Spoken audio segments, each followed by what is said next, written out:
మూడోసారి ప్రధానిగా బాధ్యతలు చేపట్టిన తర్వాత పీఎం మోదీ తొలిసారి తెలంగాణలో పర్యటించనున్న వేళ రాష్ట్ర బీజేపీలో పెను సంచలనం చోటు చేసుకుంది. ఏకంగా ఓ కేంద్ర మంత్రి కుమారుడిపై పోక్సో కేసు నమోదైంది. 17 ఏళ్ల బాలికకు బలవంతంగా ఆల్కహాల్ తాగించి లైంగిక దాడి చేసినందుకు గాను అతడి మీద పోలీసులు కేసు నమోదు చేశారు. ప్రస్తుతం ఈ వార్త నెట్టింట తెగ వైరల్ అవుతోంది. దీనికి సంబంధించిన పూర్తి అప్డేట్స్ మా ప్రతినిధి బబితను అడిగి తెలుసుకుందాం. బబిత, తెలంగాణ బీజేపీలో ఇటు కేంద్ర మంత్రి కుమారుడి మీద వస్తున్న ఆరోపణలు నిజమేనా? అప్డేట్స్ ఏంటి? యశ్వేత, ఒక కేంద్ర మంత్రి కుమారుడిపై అయితే పోక్సో కేసు నమోదైంది.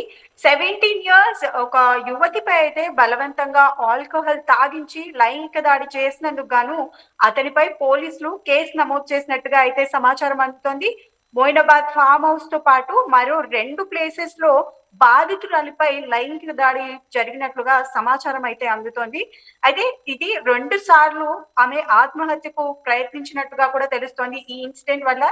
అయితే దీంతో ఫ్రైడే నైట్ బాధితురాలు పేరెంట్స్ ఎవరైతే ఉన్నారో వాళ్ళు పేట్ బషీర్బాద్ పోలీసులను ఆశ్రయించినట్లుగా కూడా సమాచారం తెలుస్తోంది.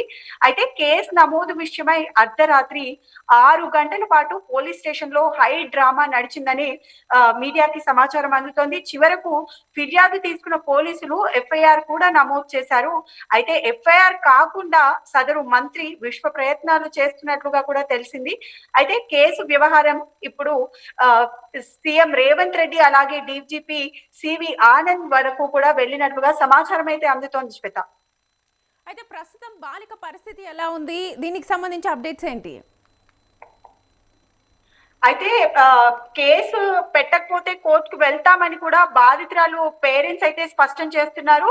అయితే తను కేంద్ర మంత్రి కొడుకు అయితే పోక్సో కేసు పెట్టరా అని కూడా ప్రశ్నిస్తున్నారు. తొలుత ఎఫ్ఐఆర్ నమోదు చేయకపోవడంతో పోలీసులపై అయితే వారి పేరెంట్స్ ఆగ్రహం వ్యక్తం చేస్తున్నట్టుగా తెలుస్తోంది. అమ్మాయి పరిస్థితి మాత్రం ప్రస్తుతం నిలకడగానే ఉంది అన్నట్టుగా పేరెంట్స్ అయితే చెప్తున్నారు శ్వేత. ఎస్ బబిత, దీనికి సంబంధించి ఇలాంటి కేసులు వచ్చినప్పుడు రివర్స్లో బాధితురాల మీద కొన్నిసార్లు రివర్స్లో కేసు పెట్టే ప్రమాదం ఉంది. సో ఈ నేపథ్యంలో ఈ కేసులో యువతే భయపెట్టిందే ఆ యువకుడిని అని చెప్పి కూడా చెప్తూ ఉన్నారు. సో ఇది కూడా ఒక కారణం ఆ కేసు పెట్టకపోవడానికి.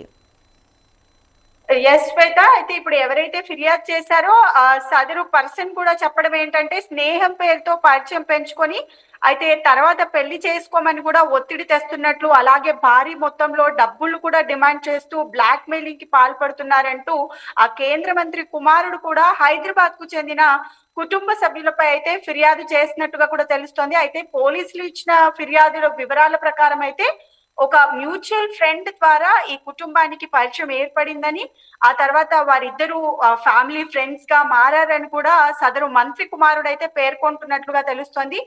అలాగే ఫ్యామిలీ ఫంక్షన్స్ లో కావచ్చు, ఫ్రెండ్స్ గెట్ టుగెదర్స్ లో కావచ్చు, డివోషనల్ ప్లేసెస్ కి కూడా కలిసి వెళ్ళామని, అలాగే విజయవాడ, అరుణాచలం, ఇలా తిరుమల వంటి ప్రాంతాలకు కూడా కలిసి వెళ్ళినట్టుగా ఫిర్యాదులు అయితే పేర్కొన్నారు.